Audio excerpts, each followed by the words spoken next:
Merci beaucoup. Donc, moi, je vais vous rapporter le travail qui a été fait dans l'atelier Collégium et Collège, présidé et animé par Nourdine Jouini. Donc, déjà, nous avions un certain nombre de participants qui correspondaient à l'ensemble des directeurs d'IUT, des 3 sites, à des chefs de département, à l'Institut Galilée qui était représenté. Et nous avions aussi la joie d'accueillir le directeur de l'IUT de Paris 7, ce qui était important. Paris 5, oui, pardon. Et un certain nombre d'étudiants. Alors, il nous a été demandé de réfléchir sur 3 points. D'abord, le collège de type oxfordien, ensuite un collège type médecine paramédicale, et enfin le collégium de technologie. Alors, au vu de la composition de l'atelier, il a été décidé de manière quasi unanime qu'en l'absence de représentants des UFR et instituts concernés, type médecine ou paramédicale, nous n'allions pas débattre de cette partie-là.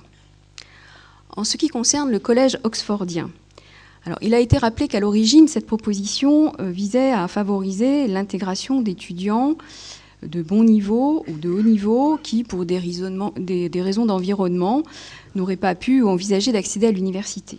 Alors, en se basant sur les dernières réunions, en particulier sur les réunions ayant eu lieu à Paris 7 et les différentes motions adoptées au CA de l'Université Paris 13, un certain nombre de réserves ont été manifestées par les participants à cet atelier.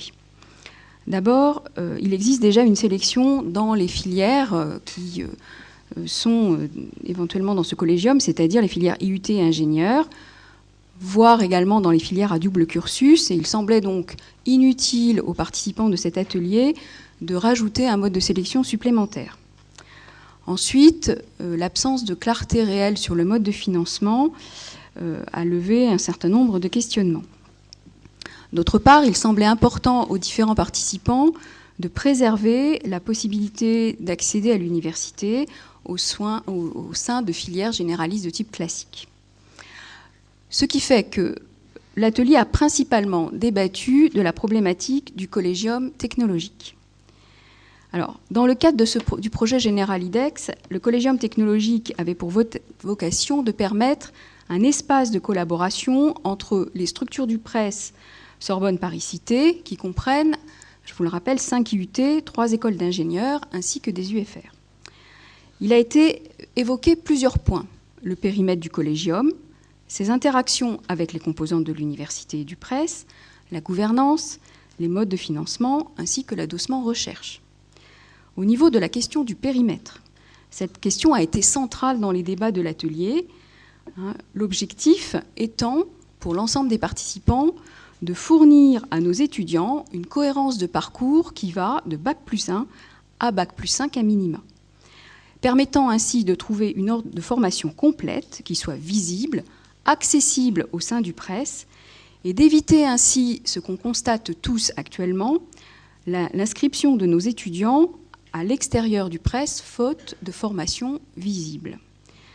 Et notamment, ont été relevées l'inscription d'un certain nombre d'étudiants en poursuite d'études au sein d'établissements privés dont il est parfois difficile d'évaluer la qualité du contenu et qui sont extrêmement coûteuses en termes de droits d'entrée.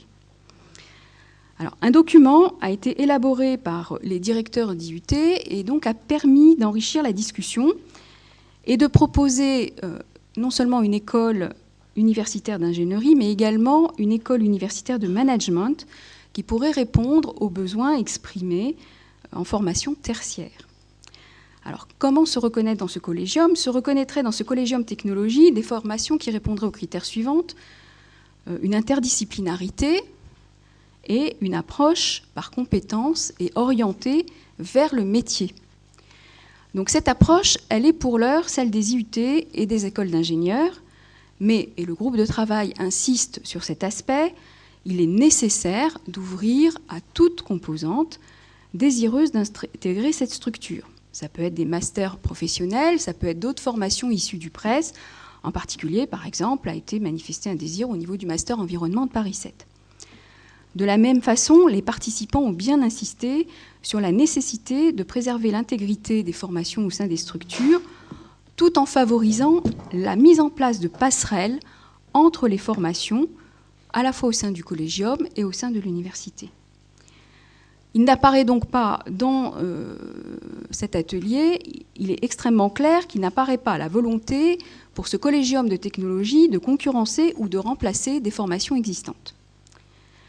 En ce qui concerne la gouvernance, les directeurs d'IUT ont indiqué qu'ils souhaitaient une gouvernance allégée, basée sur un directoire, tout en préservant les statuts et modes de fonctionnement actuels de chacune des structures concernées. Le directoire pouvant être présenté au sein du PRES sur la base d'une élection au sein même de ce directoire et non d'une simple nomination. En ce qui concerne la question du financement du collégium technologique, eh bien, un certain nombre d'échanges ont eu lieu et il en est ressorti les points suivants. D'abord, la nécessité d'une garantie des budgets récurrents qui est nécessaire pour répondre aux offres actuelles de formation. Ensuite, des moyens spécifiques mis à disposition permettant l'émergence de projets pédagogiques innovants et interdisciplinaires. Enfin, d'un point de vue recherche, est ressorti également qu'il pourrait être le lieu d'accueil d'équipes en émergence et favoriser des projets de recherche transdisciplinaires. Il a donc été conclu de manière collégiale qu'il était utile de laisser le temps à des projets et à un travail collaboratif pour se mettre en place, avant d'évoquer ultérieurement, dans la perspective de la construction de cette université unifiée, le pilotage de projets par ce collège de type technologique. Merci.